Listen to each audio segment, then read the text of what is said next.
25,000 people have gathered to walk in a hero's footsteps for the 15th year in a row. September 11th, 2001 was one of the darkest days in American history. Firefighter Stephen Siller answered the call to duty by racing to the burning towers to save lives. His truck was stopped at the Brooklyn Battery Tunnel. Undeterred, he ran through the darkness of the tunnel into the light of Lower Manhattan and into history.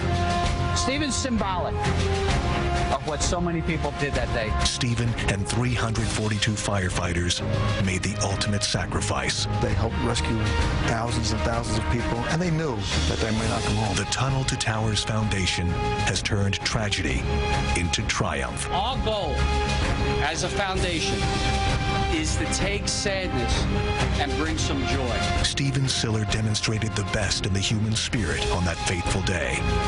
Today, we honor his memory. We also remember the first responders lost on that day and the service members who have carried on his spirit of courage. This is a CBS 2 special presentation of the 15th annual Stephen Siller Tunnel to Towers Run.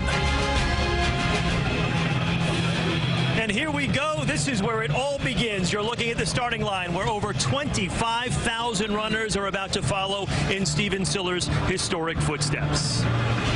And this is where it all comes to an end, the finish line. Everyone taking part today has a very personal reason for making the same journey that Stephen Siller took 15 years ago.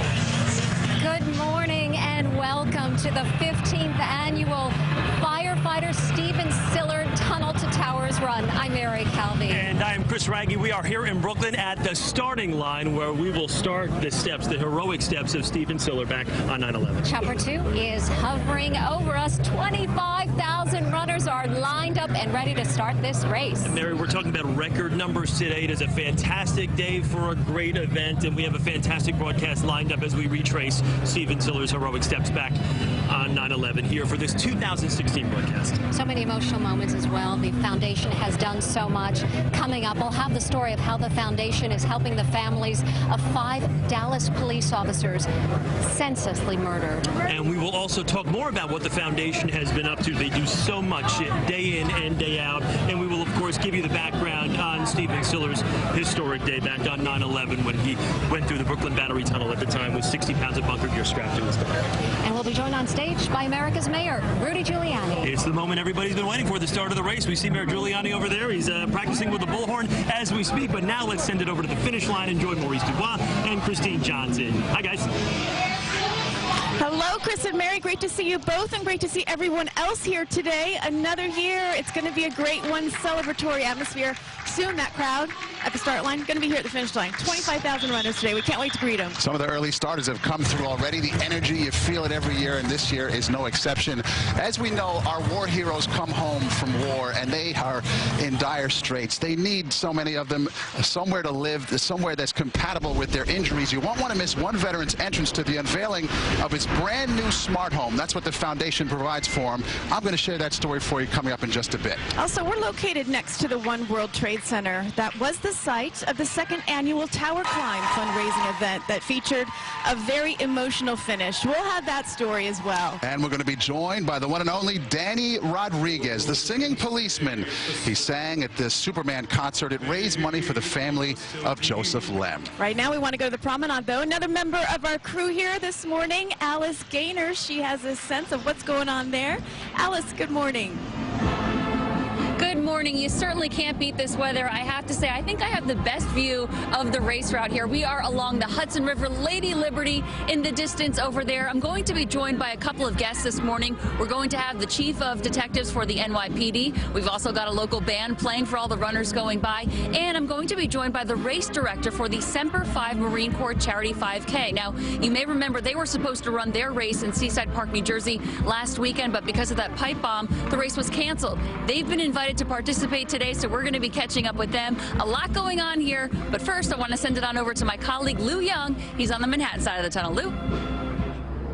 Oh, Alice, this is the spot here where the runners come out of the darkness of the tunnel into the light and space of Lower Manhattan. It is a glorious moment. The applause, the pictures of the fallen firefighters who are here, and all those runners feeling the extra burst to get to the finish line. We'll talk to some of them right here at this spot as they come out into Manhattan, and we'll also take you to the Joseph Lem Superman concert that was put on by the foundation in honor of that American hero. Before we do that, though, we're going to go upstairs to Jim Smith. Jim, where are you?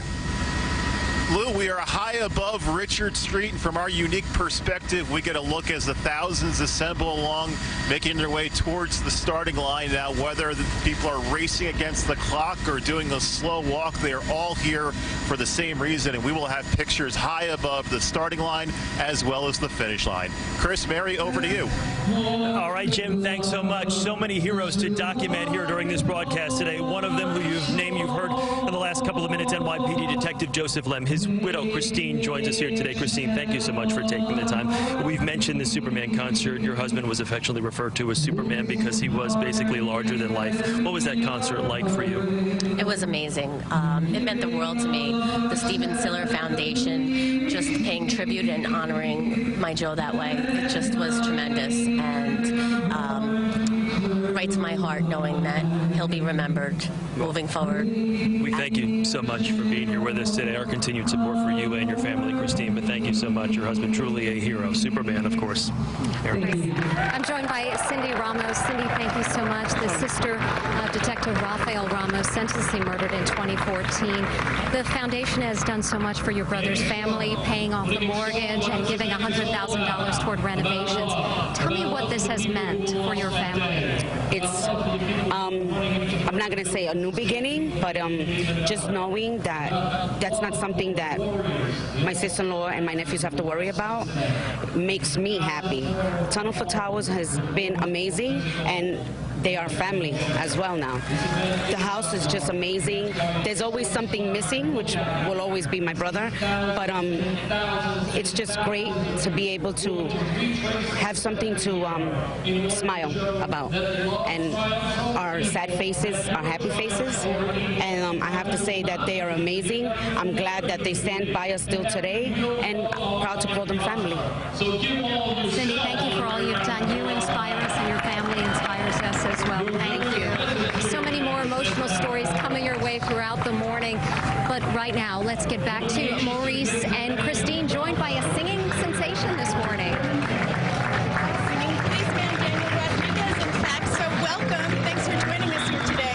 Thank you for having me. Folks, Daniel was a first responder on 9/11, and you have suffered health consequences as a result. You went through major surgery just 2 weeks before that Superman concert, and yet you made it there.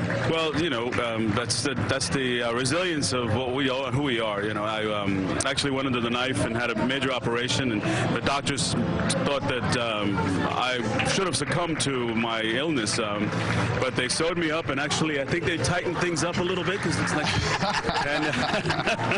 and yeah, just get back to work. That's how it is. You know, first responders today, we commemorate the lives lost and the lives saved by those who swore to protect and serve. Those. And Daniel, you look great. Thank you. But for a lot of us, this is an annual event. It's bittersweet, right? We've turned the worst thing into a great thing. It's important for a lot of people to be here every year. Why is it important for you? Because we see you every year as well. Because we have to remember, we have to commemorate the lives of those lost. We have to remember what happened here, because if we forget, we're doomed to repeat. There's so many amazing people, there's so many amazing stories that rose out of the ashes of 9/11. Mine was just one. Today we say we follow the footsteps of a hero, Steven Siller, and what he did and the sacrifice that he made is the American spirit. It sure is the American spirit, and it is alive and well. Thank you so much. My pleasure. For joining us here today. Right now, we want to take a look at this race route, which is starting in just a few minutes. Take a look.